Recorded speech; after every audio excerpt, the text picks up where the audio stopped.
welcome to Now and Then Friday show by Zafari.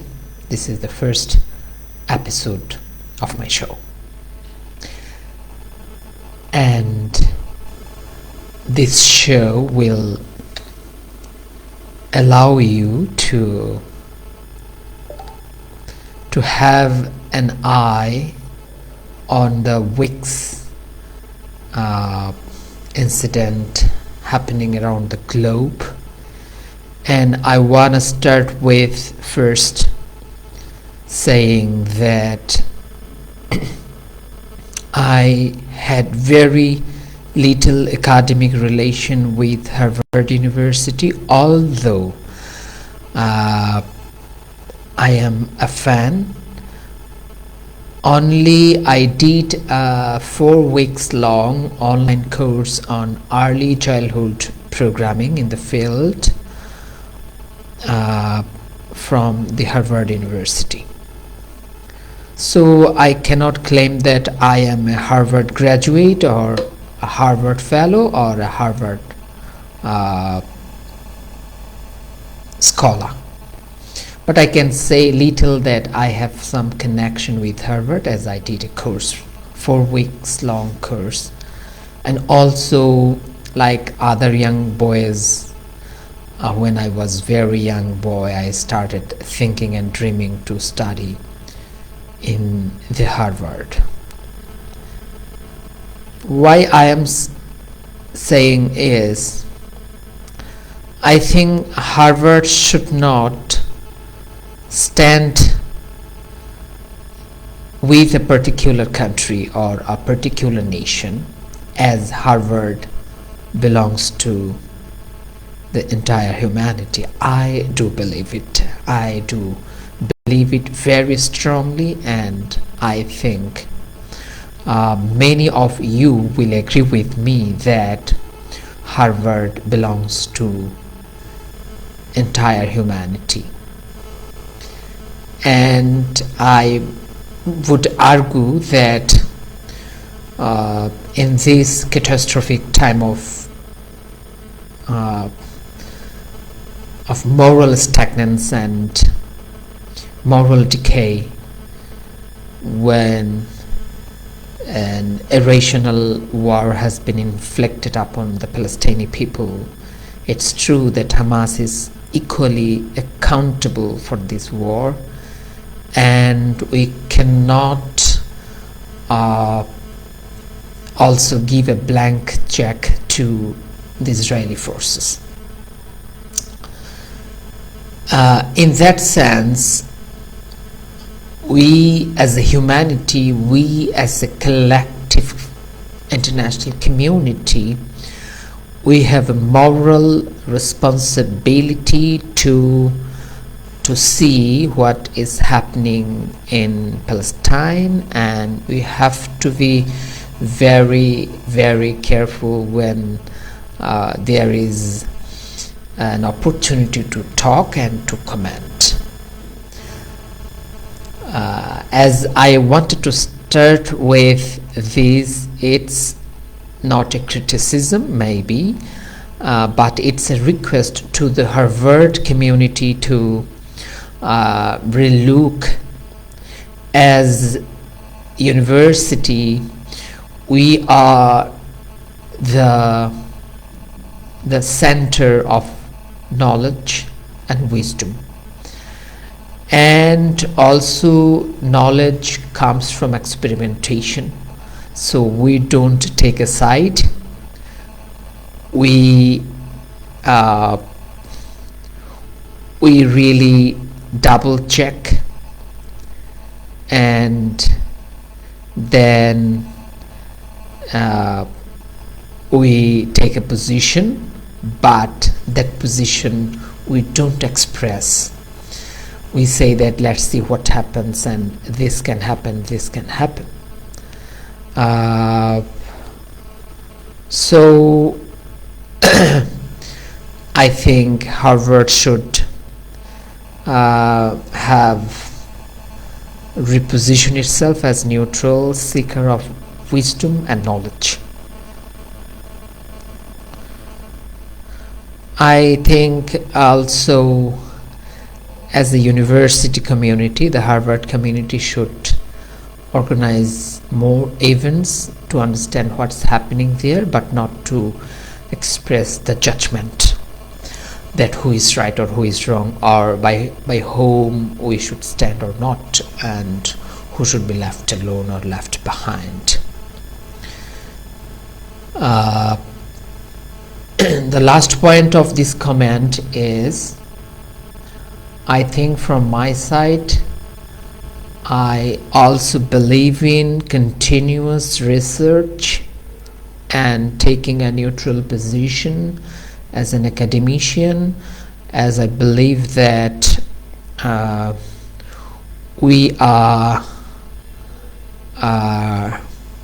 a community of researchers, and we cannot take one side of an incident, and we should be careful about our positioning, as our positioning creates opportunity. At the same time, also it creates threats for others.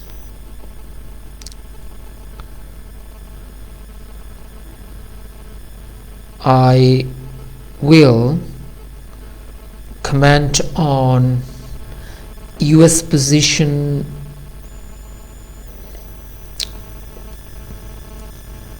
in the war between Palestine and Israel.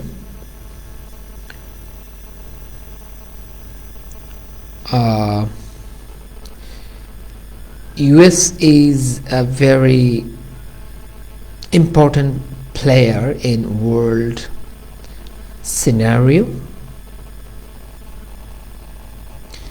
and we were expecting that USA will take more critical position, a well-balanced position in this war. But so far I understand, US has failed to take this kind of position. It's also expected that US not only will take a position, but also will make a balance between Israel and Palestine in a way where Israel will be made refraining from more atrocious attack on the Palestinian lands and Palestinian people. To understand that context, I would bring a comment from the New York Times, which is published on 1st of December, 1st of December and November 30, an article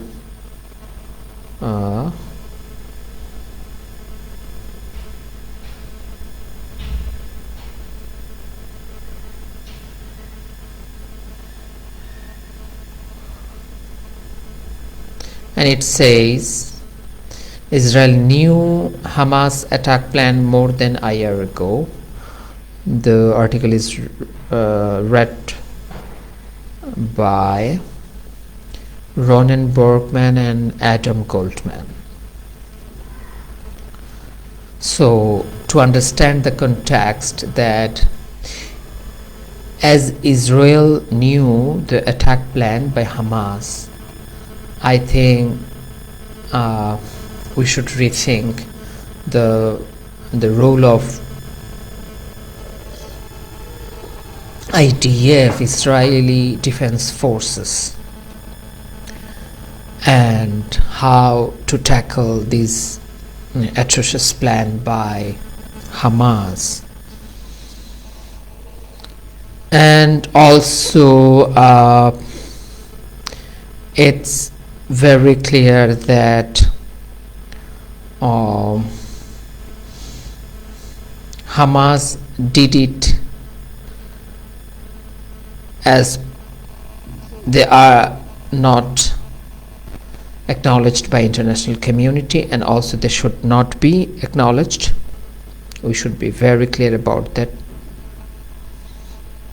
And at the same time making it sure that we are not also providing blank check to the Israeli Defense Forces. A column from Hindustan Times read, which is published on 1st December, and it said, Turkey's Erdogan very negative view on Israel's renewed Gaza offensive. It's true that many times we have seen Recep Tayyip Erdogan is trying to take a leading position where he wants to show himself as the protector of Islamic world, but although he is not. So I think Turkey is a big player, but at the same time we have to be very clear, the free world should be very clear about this man, because this man is he's not a good human being, as he is leading Turkey to be a more divisive nation, a nation who started hating people from other religion. So this is his ideals, and he is spreading these ideals throughout the world by repositioning the world order through his idealistic imposition of like division between the Islamic world and the other world. And also we should not be happy to see the modern dress code of Recep Tayyip Erdogan, as he is an anti-Semite. He hates Israel, where we should be very careful about hating a nation, because this is our own world, Mother Earth, and we all have equal rights to exist. All Muslims, all Christians, all Jewish, all Hindus, all Buddhists, all Sikhs, all religions have equal rights to spread, thrive and exist. So in that sense, Recep Tayyip Erdogan is not a good human being, and he is trying to bring some kind of Turkish influence on Islamic world by spreading false news and false ideology.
So there are more headlines of 2nd December 2023 from the New York Times, where it read, Israel resumes offensive in Gaza Strip after truce with Hamas ends.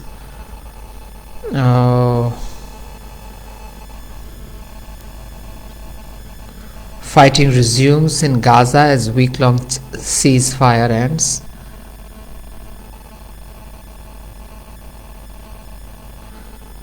Israel's next aim is southern Gaza. US urges restraint.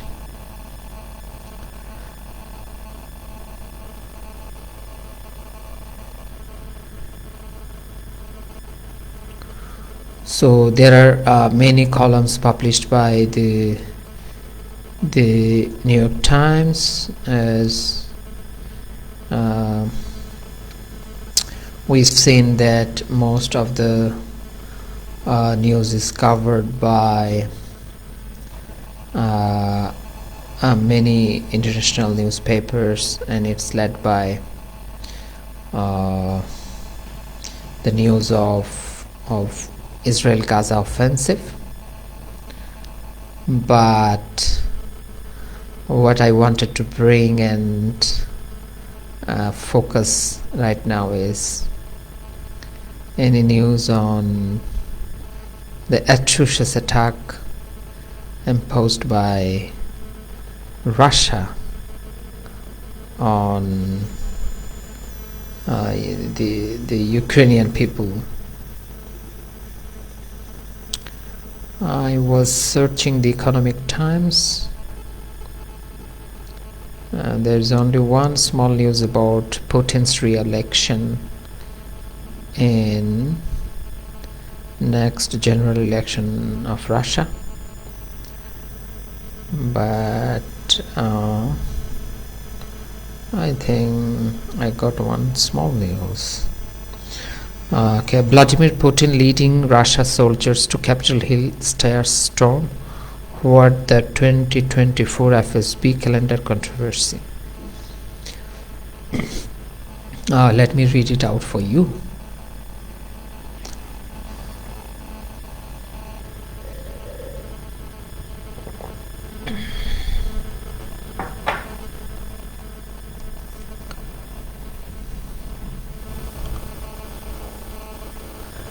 In the midst of offensive between Hamas and the Israeli forces, we must not forget the people of Ukraine, who have been tortured, butchered and killed and massacred by the atrocious Russian forces. We must not forget to stand with the people who have lost their loved ones. We must not support any war, neither by Israel or Hamas, nor by Russia or Ukraine. The only solution is sitting beside the table and starting the discussion. I'm waiting for the news to be uploaded. Yes, it's been uploaded. Okay, so this is a news covered in the Economic Times, and the Economic Times says that I'm quoting from the Economic Times. Russia's State Security Service (FSB) has launched a 2024 desk calendar portraying Vladimir Putin as a muscular leader leading Russian soldiers, priced at $50 and intended as a fundraising initiative for veterans of Putin's secret service. The calendar has stirred controversy with its imagery and choice of themes. The cover of the calendar depicts Putin with bulging muscles adorned with the symbol used in Russia's conflict with Ukraine. Despite ongoing speculations about Putin's health, including rumors of cancer, the calendar presents him as a robust and benevolent figure. So far I understand it's a fundraising initiative, and also we must not forget it. a Goebbelsian way of misinformation, a campaign to showcase that Mr. Putin is doing well, and Mr. Putin is a Superman, and also Mr. Putin is enduring this war, and he will lead the war so far, so long, as much as possible he can. At the same time, I think we can say it easily that there's an understanding that Putin is the only person who can lead the nation to the ultimate success. I think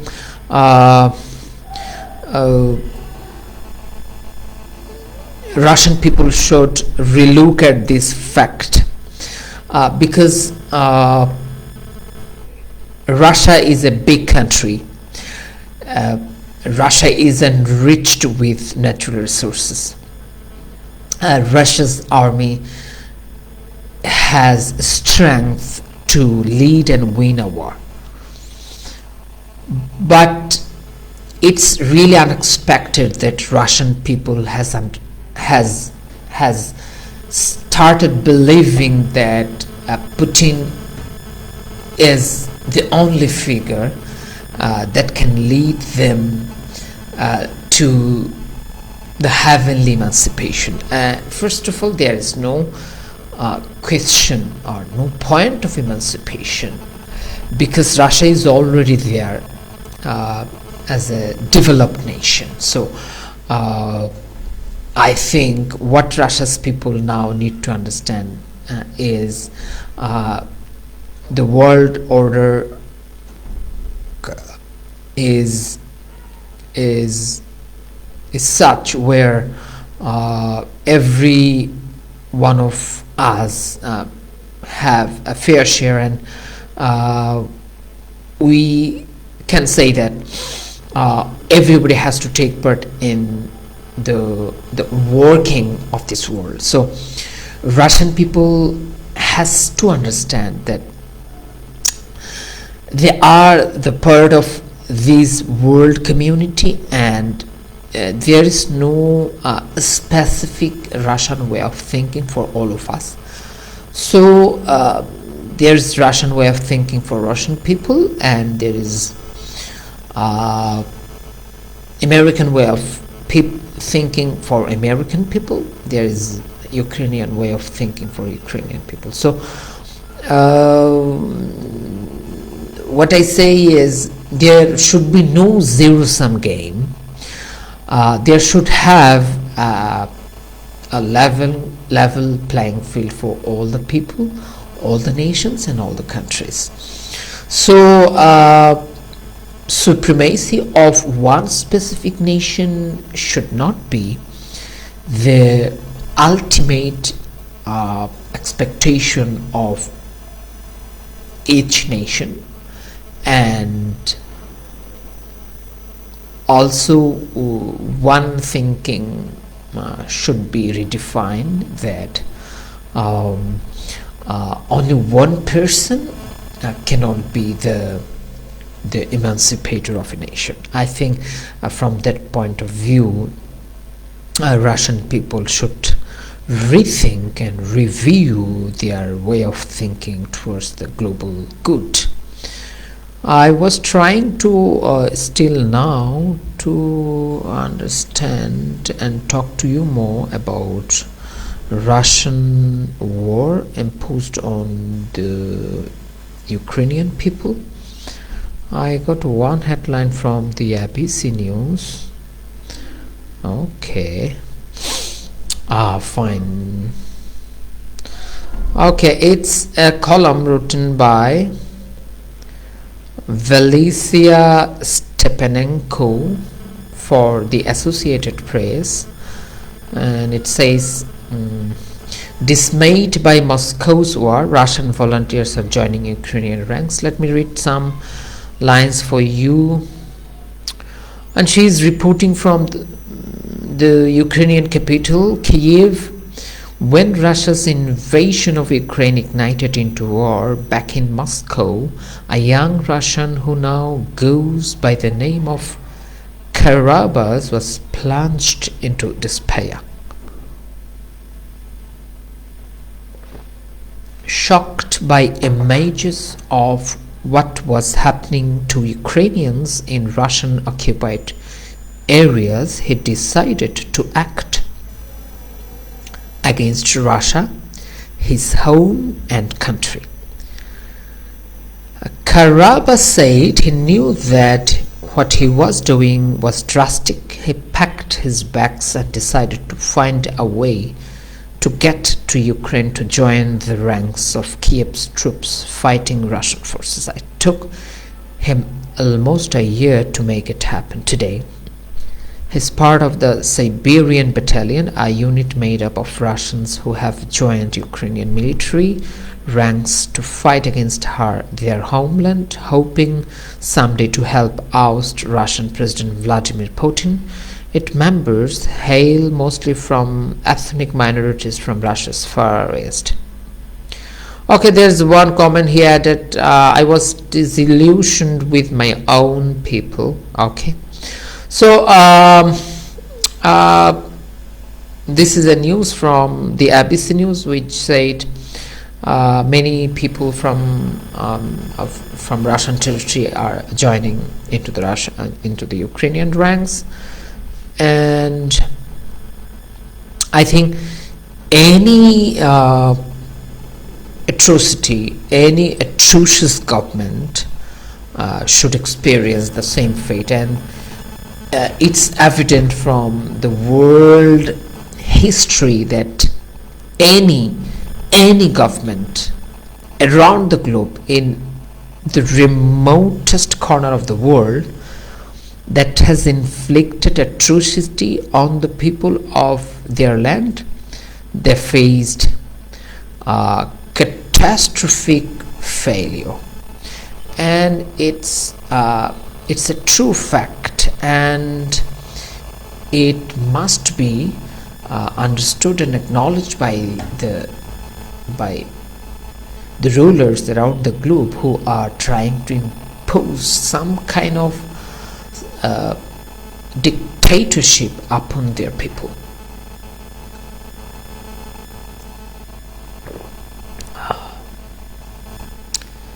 I think I was waiting to recite a poem by Robert Frost.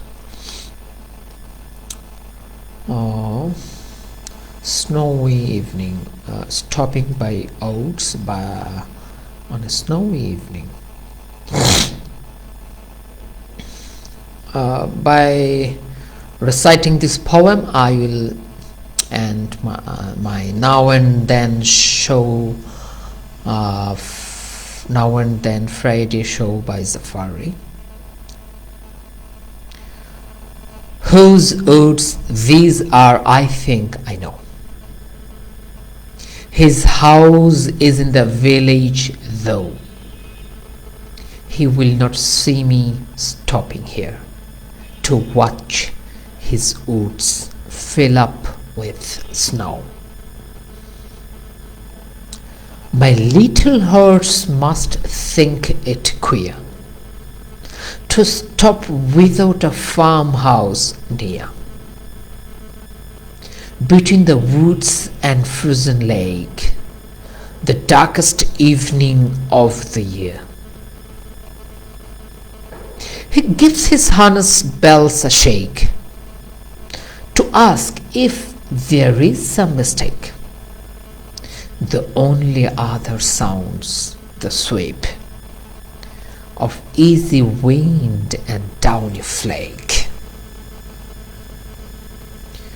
The woods are lovely, dark and deep, but I have promises to keep, and miles to go before I sleep, and miles to go before I sleep. So thank you very much for watching the show. Stay with me on every Friday at 9 a.m. Bangladesh Standard Time with Now and Then Friday Show by Zafari. Thank you very much. Stay well all the days, all the moment, all the life.